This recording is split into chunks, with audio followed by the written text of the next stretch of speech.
mediocre anymore because I'm willing to concede they're better than that. But Super Bowl contenders, hell no. Okay. I'm not giving that up to them. No.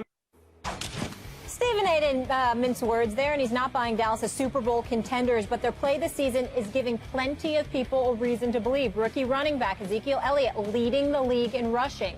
Fellow rookie Dak Prescott made it all the way to Week 6 before throwing an interception, and their defense has given up the 7th fewest points in the league. Very impressive. The Cowboys are first in the division at 5-1 with wins over the Redskins, Bears, Niners, Bengals, and Packers. Their only loss to the Giants. Will Cain. What an introduction. You like that? I could just sit here all day and listen to this. You like it? By the way, can I just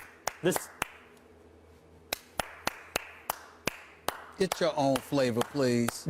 Can I tell you what this is? Do you want your camera? Like panning for gold. Every once in a while you hit. Yeah. Some people say a broken clock is right twice a day. Heard it before. And forget all that Cowboys nonsense you just heard from Stephen. That Washington Redskins rant, that was gold. That was perfect. It's what an embarrassing state for the Redskins to be in, to be arguing about and wanting to hang banners and hang on to banners, by the way, that are long gone.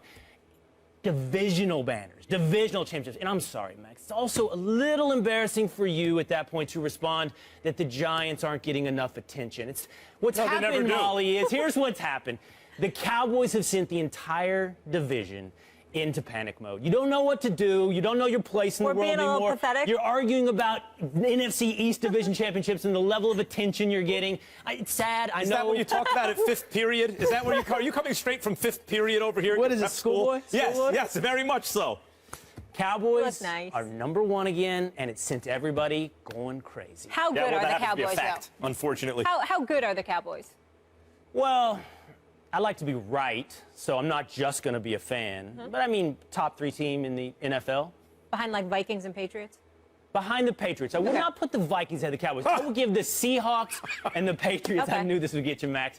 I'll give you the Seahawks and the Patriots, and then it gets real debatable. I mean, the argument over the Vikings, and listen, if anybody's argued for the Vikings, it's me on this program. I think both of you have been very slow to give the Vikings respect. Not me. The argument is Sam Bradford versus the 2 best quarterbacks in the NFC East, Dak Prescott and Tony Romo, both on the same roster. So when you have the 2 best quarterbacks in your division on the one roster, I would say you might be ahead of the Minnesota Vikings. Stephen A.?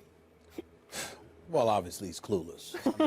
The fact of the matter is that when you look at the Dallas Cowboys, the reason why we're raving so much about them, and this is plausible, so he's not completely off his rocker, even though he's clueless, he's not completely off his rocker. Yeah. Because when you run the football effectively and you chew up time, you chew up the clock, then that's a different set of rules that are applicable to you. If you look at the Dallas Cowboys right now, their average time per play is 3 minutes and 31 seconds. I mean, these guys run it down. The average time for an opponent is like 2 minutes and 44 seconds. They are definitely winning in terms of chewing up time of possession, really chunking it up, moving the chains, wearing you down. So that disguises their defense. My issue is that when you go up against a Seattle Seahawks, when you go up against a Minnesota Vikings, and you don't have that luxury at your disposal, then all of a sudden that defense is going to have to show up and show what it's worth. It's real easy when you're rested, you got fresh legs, your conditioning is not being tested. You know, as I'm continuing to work on myself and get in shape, I mean, my man DeMario is just killing me right now. That's my trainer. I'm just finding out how bad a shape I was really in, where I'm thinking I'm good, I'm straight. I don't smoke, I'm a casual drink at best. I'm straight. And then all of a sudden I'm winning for an hour and I feel like death is at my door. See, the Dallas Cowboys defense hasn't had to go through that this season because they're running the football effectively. Dak Prescott has had poise. They're moving the chains. But when you run up against an elite defense, then we're going to find out what the Dallas Cowboys are made of, because that defense then is going to be on the field more. They'll get exposed and we'll find them to be every bit as average as I swear they are. We don't need to wait for that. So let me be clear. I believe Minnesota's better. I believe Seattle's better. I believe Atlanta's better. I believe New England is better. And Denver is a toss-up because of their quarterback situation right now. So I got Dallas. I don't even have them in the top 5 right now. You just put them at. fifth. You just No, he didn't. No, he didn't. No, you put him sixth. No, that's fair. No, he got me. That's You fair. don't have to I'm sorry, that's my miscount. I'm just saying you got them in the top 3. I ain't thinking about them in the top 4. Is that fair? Okay. I'm not thinking about them in the top 4. You Go don't ahead. have to wait until they play a great defense or whatever. First of all, the Giants already beat them week 1 at Dallas. You don't have to wait for them to play a great defense. Here's the thing. We know what the Dallas Cowboys actually do well. In football, sometimes it's hard to tell who's actually good, what they actually do well. Time of possession, you hit it. And a clever secondary. So their turnover differential is good, and it makes them look a little better than they actually are. But great offensive line, which is the way I like to start any team. They have the best in the game, and the best defenses. Don't let them on the field. The offense is on the field the whole time. But football has extremely small sample sizes. There aren't very many games, and we tried to make these grand assumptions, particularly Cowboys fans. They're particularly prone to this.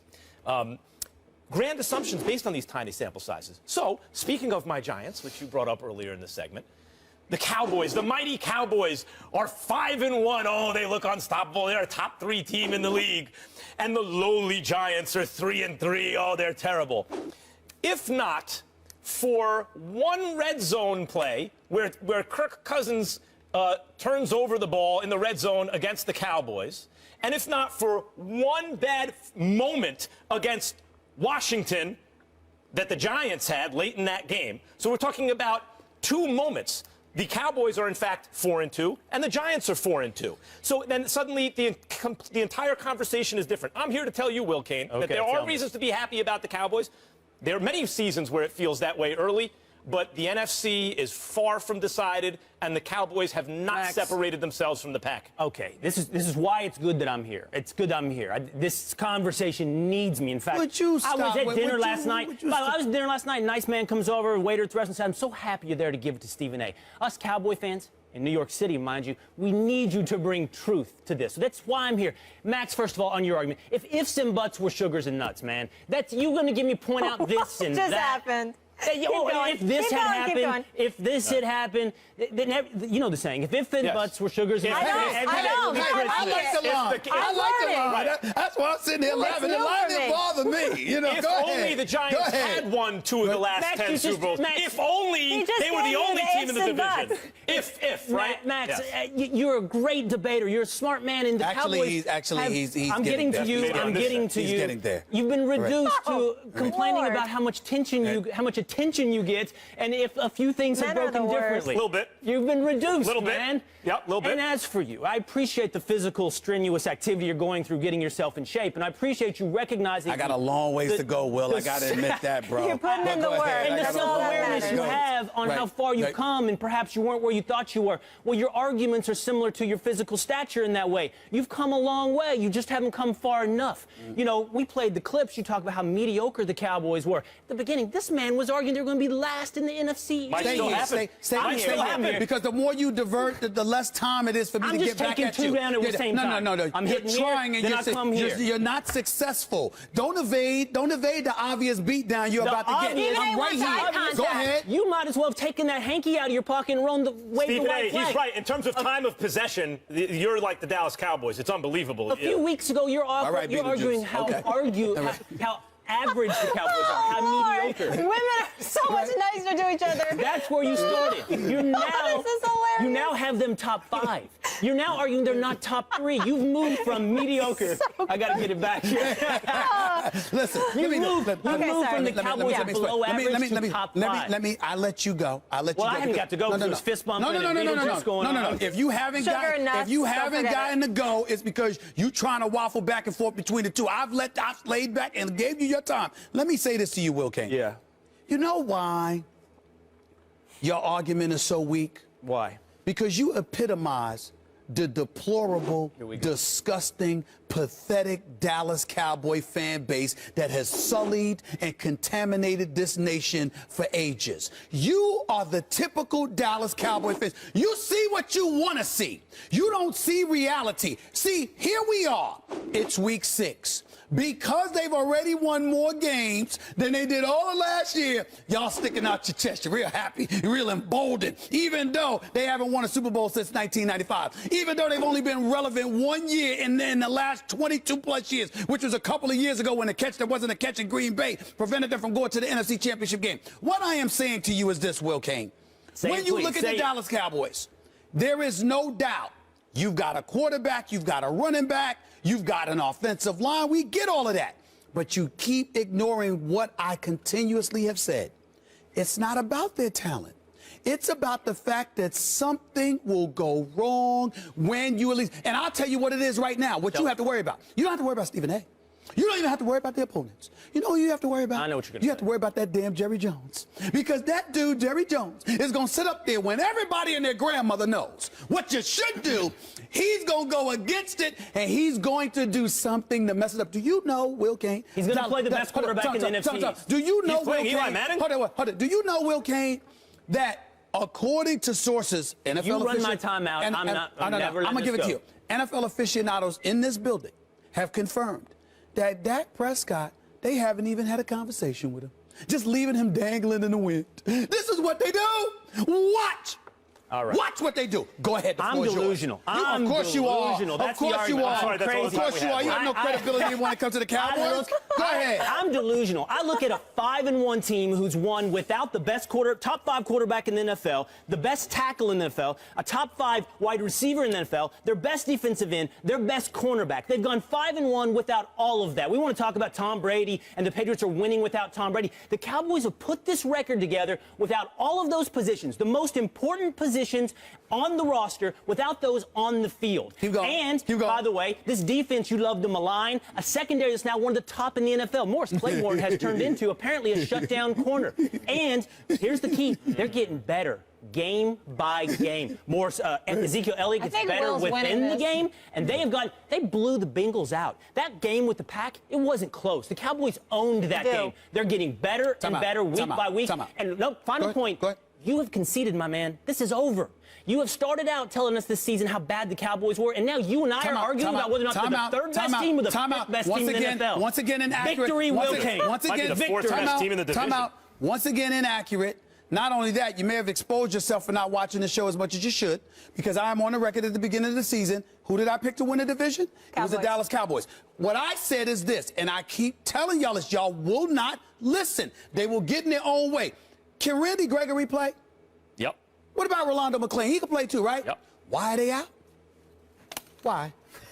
Does that have anything to do with football? No! They could not stay off the weed! See, what I'm trying to say to you is this. Somehow, some way, something will happen. No one ever wants to listen. And I understand that's a non-football related comparison in terms of debating or whatever, but I've been right every year. Well, that's not a hard thing. Every year. It's not a hard thing to be right on when you predict calamity. Tell me, Will, I've been predicting it for a decade. Year after year after year, I have been right. And everybody sits there and says, oh, my goodness, a football. I said, it doesn't have anything to do with football. It's a dysfunctionality that exists with this organization. They're going to be short, Molly. Really short. They're just going to show how worthless this point is. So oh, please. And then You've been making worthless points for the last 10 minutes. If Kellen Moore hadn't gotten hurt, Dak wouldn't be on the field. That's a break in the right way. Number 2, 12 seasons Ben Roethlisberger's been playing. How many has he made it the full season healthy? How many? 2 or 3. About three. Man, those Pittsburgh Steelers. What can go wrong will go wrong. They won Super Bowl. All right, we gotta go to break. Molly, the Steelers won 2 Super Bowls. Tony Romo won 2 playoff games. Be quiet.